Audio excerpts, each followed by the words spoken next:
বাংলাদেশের প্রধানমন্ত্রী তারেক রহমান কি বলে তবে একটু শুনেন। বিসমিল্লাহির রহমানির রহিম। প্রিয় দেশবাসী, আসসালামু আলাইকুম। আজকে আমি আপনাদের সাথে একটি বিষয় নিয়ে খুব সংক্ষেপে দুটি কথা বলতে চাই। যে বিষয়টি সমাজের প্রত্যেকটি শ্রেণী পেশার মানুষকে স্পর্শ করে। যে বিষয়টি কি সেটি হচ্ছে আমাদের পরিবেশ। অর্থাৎ আমি, আপনি, আমরা সকলে যে পরিবেশটাতে থাকি সেই পরিবেশটি কেমন, আমার আশপাশটি কেমন। আপনারা নিশ্চয়ই অধিকাংশ ক্ষেত্রে খেয়াল করে দেখেছেন, আমরা ঢাকা শহরের যে কোনো রাস্তাঘাটই হোক, যে কোনো এলাকাই হোক, যে কোনো জেলা শহরের এলাকাই হোক, রাস্তাঘাট হোক, এমনকি উপজেলা পর্যায়েও ক্ষেত্র বিশেষে বিভিন্ন গ্রামগঞ্জেও আমরা দেখেছি যে যেখানে বাজার ঘাট বা রাস্তা চলাচলে বেশি, সেই জায়গাগুলোতে চারিদিকে একটা জিনিস খুব পরিষ্কারভাবে চোখে পড়ে, যেটি আমরা যখন ছোট ছিলাম, আজকে থেকে 40 বছর আগে, 30 বছর আগে দৃশ্যটা এমন ছিল না, কিন্তু বর্তমানে দৃশ্যটা এইরকম। সেটা কেমন?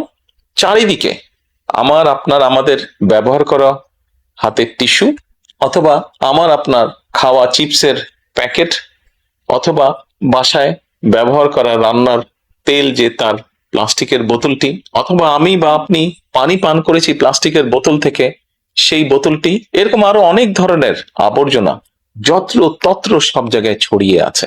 কোনো জায়গায় একটু বেশি জমা হয়ে আছে, অথবা যত্র তত্র লোকালয়ে চারিদিকে ছড়িয়ে আছে।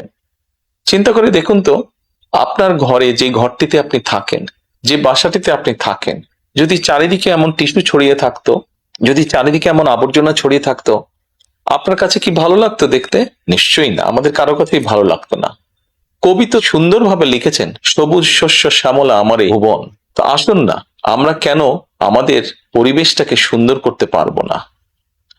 বাংলাদেশের অধিকাংশ মানুষই পায়ে হেঁটে চলে, অথবা রিকশায় যায়, অথবা বাসে চলাচল করে। এই মানুষগুলো যখন রাস্তা পার হয়, বিভিন্ন জায়গায় যখন আবর্জনা জমে থাকে, ময়লা থাকে, এই মানুষগুলোর কিন্তু অনেক কষ্ট হয়, বিভিন্ন জায়গায় অনেক দুর্গন্ধ হয় আবর্জনা জমে থাকে।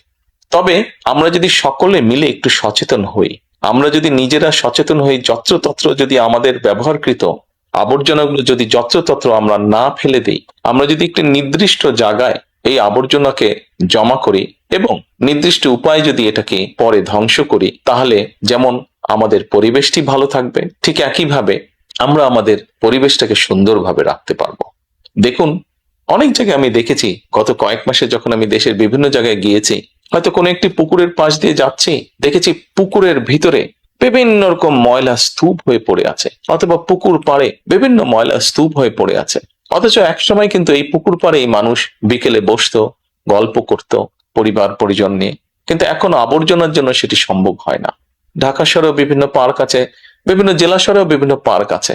আমরা পার্কগুলোতে যাচ্ছি বিকেল বেলায় পরিবার পরিজনকে সাথে নিয়ে, কিন্তু গিয়ে যখন আমরা চিনেবাদাম খাচ্ছি, অথবা চিপস খাচ্ছি, অথবা বাচ্চারা লজেন্স খাচ্ছে, খেয়েই আমরা জিনিসটা সেখানে ফেলে দিচ্ছি। আমরা যখন যাই তখন হয়তো যারা পরিচ্ছন্ন কর্মী তারা হয়তো পরিষ্কার করে রাখছে, কিন্তু আমরা যখন বেরিয়ে আসছি তখন আর সেটি আগের মতন পরিষ্কার থাকছে না।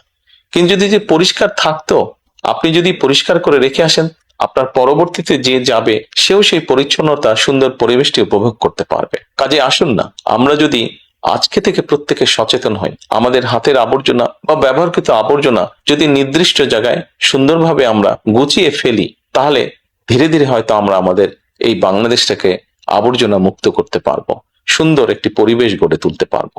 দেশটা তো আমাদের সকলের। আমরা সকলে মিলে যদি চেষ্টা করি, সকলে মিলে যদি একটু একটু করে করি, তাহলে আমরা বড় কিছু করতে সক্ষম হব। প্রিয় দেশবাসী, আপনাদের কাছে আজকে এই সহযোগিতাটা আমি চাইছি। আমরা সকলে মিলে আসুন, চেষ্টা করি আমাদের দেশটিকে পরিষ্কার সুন্দর রাখতে। আমরা সকলে মিলে চেষ্টা করি আমাদের পরিবেশটিকে সুন্দর পরিষ্কার রাখতে, যা নিশ্চিত করবে আমাদের আগামী দিনের বংশধরদের জন্য একটি সুস্থ দেশ, সুস্থ পরিবেশ। সকলকে আন্তরিক ধন্যবাদ। আসসালামু আলাইকুম।